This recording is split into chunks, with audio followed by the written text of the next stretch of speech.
Além do bem e do mal. A verdade é inventada, verdade supervalorizada, verdade que renuncia à vida, verdade que dá a certeza, verdade que te limita. O independente se autoafirma, não quer a valorização dos seus atos. Se é de uma certeza que precisa, a quem encontra a falsidade da vida. Fé cristã sacrificadora da liberdade, igreja que quer civilizar. O instinto será condenado. Afaste de ti mesmo, é o que a moral vai ditar. Julgamentos e condenação dogmáticos, limitados os fazem. A compaixão foi adiada, só a religião é pregada. Alemão honrado e antissemita, fecha fronteiras por todo lado, faz uma Europa nacionalista, de raça pura e vazia. A evolução é do aristocrata. Sua alma venera a si mesmo. A hierarquia não permite que o espírito escravo floresça. Friedrich Nietzsche nasceu em Hohenheim, na Alemanha, no dia 15 de outubro de 1844. Era filho, neto e bisneto de pastores protestantes. Com 5 anos de idade, ficou órfão do pai, passando a sua infância com a sua mãe, a irmã e 2 tias. Durante a juventude, pretendia seguir o exemplo do pai e dedicou-se à leitura da Bíblia. Aos 14 anos, recebeu uma bolsa de estudos de preparação para o clero.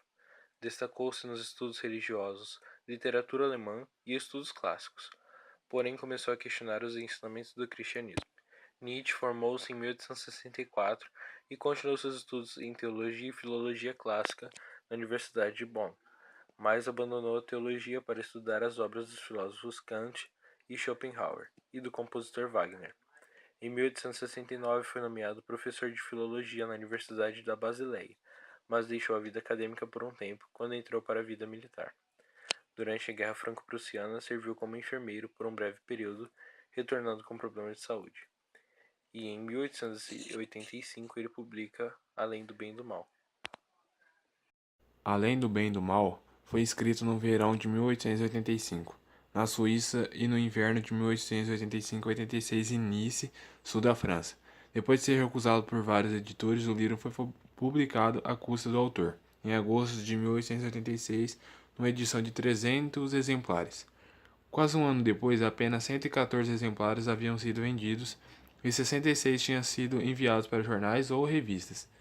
Nietzsche considerava esta obra, juntamente com a Assim Falou Zaratustra, o seu livro principal, abarcando uma maior multiplicidade de assuntos e reflexões.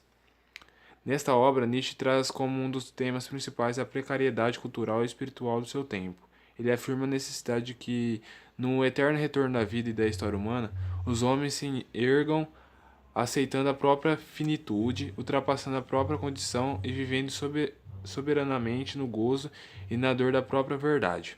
O livro é composto de 9 capítulos, cujos parágrafos são enumerados.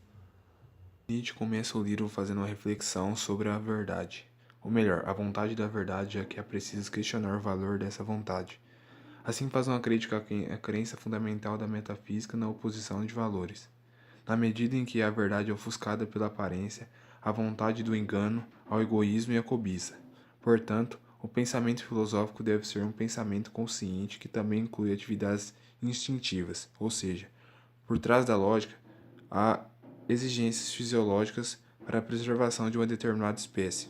Mas o autor destaca que os juízos mais falsos são indispensáveis. Renunciar a esses juízos é renunciar à vida. A filosofia que se atreve a enfrentá-lo está além do bem e do mal. No último capítulo do livro, Nietzsche faz a pergunta: o que é nobre? Nesse momento, ele vai descrever sua concepção sobre a moral dos senhores e a moral dos escravos. Portanto, a moral dos senhores, entre outras características, é originada dentro de uma espécie dominante. Despreza os seres que divergem dos estados de elevação e orgulho. A oposição entre bom e ruim é nobre e desprezível. Despreza-se o covarde, o medroso. Não é a moral das ideias modernas. Já a moral dos escravos não é favorável à virtude dos poderosos. É cética e desconfiada, é cheia de compaixão e coração cálido.